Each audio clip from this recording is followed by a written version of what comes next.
I'm Turk, founder of Dog Owners Academy, also known as Uncle Turk. I wanted to give you a quick video on getting the ideal gift for your dog, how to choose it. Obviously, you don't need any reasons to buy a gift for your dog, or you don't need any reasons to spoil your dog. But this time of year, we tend to, or Santa tends to bring a lot of toys, and I wanted to help you decide on what's best for you. So obviously, there are some classics like tennis balls. These are really good for dogs that like to fetch. So if your dog is doing any inclination for running after things, fetching toys. So those are anything that you fetch and your dog retrieves or goes after. And then of course there are chew toys. Chew toys galore. As you can imagine, there are thousands and thousands of different kind of chew toys.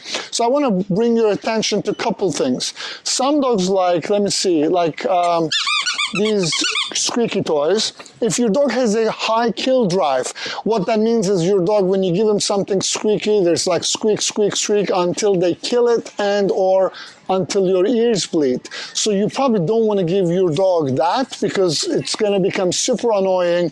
Your dog is not, well, your dog is going to appreciate it, but your ears are not. So then they have other toys that do not squeak. Those would be really good. If you have a heavy chewer, I'll show you some other stuff. Things like that's hard, that would be really useful. Or if you have like smaller things that don't have, oh, this has squeaky, never mind. Something that does not have squeaky in it, so you squeeze it, no noise, your dog will do this.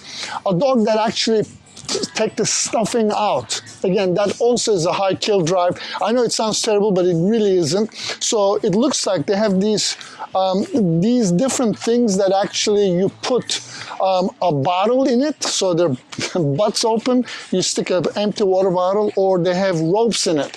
So these don't have stuffing. So if your dog is pulling things out of a stuffed animal, they're not going to overcome this. That's their personality, and that's actually their natural inclination to do that. And that stuffing obviously is a petroleum product, and it's not good for your dog, and therefore get something that you can actually put some plastic bottle where you can take it out, and they will give that crunchy feeling to it. As it relates to stuffed animals, of course, you can look for these tough toys. Now, in my house, tough means at 5 minutes. So my dog 7 was a heavy, heavy chewer. And so for him, again, nothing was indestructible. He looked at every toy that was indestructible as a challenge, and he managed to destroy them again at 5 minutes. Last a few cycles, we had these toys that has puzzles, and so these are really cool things that for your dog to really sort it out. If your dog likes to play games, you'll find these very helpful. My dogs, again, didn't like them. They didn't want to concentrate on those things. They just want to get to the treat as soon as they can. Tug, if you have like a bully breed, if you have those dogs that like to snatch things out of your hand, they have these little tuggy things. Make sure that your side is going to be more comfortable. And then what I found is these little ring toys tend to be really good for them to really get, and it actually gives you a little bit more elasticity. Again, I want to remind you, none of this is paid advertisement. I'm just trying to help you guys and educate. I'm sorry about all these different cuts. It's just like a lot of people here, and I want to be cognizant of their privacy because we are recording at the store. And when it comes to these kind of toys or these kind of chew things, I'm not a big fan of them, regardless of what it says here or what it says here. I don't really care. For me, I always opt in for something that is natural and kind of single ingredient. Speaking of that, if it has this color, it's not good for your dog.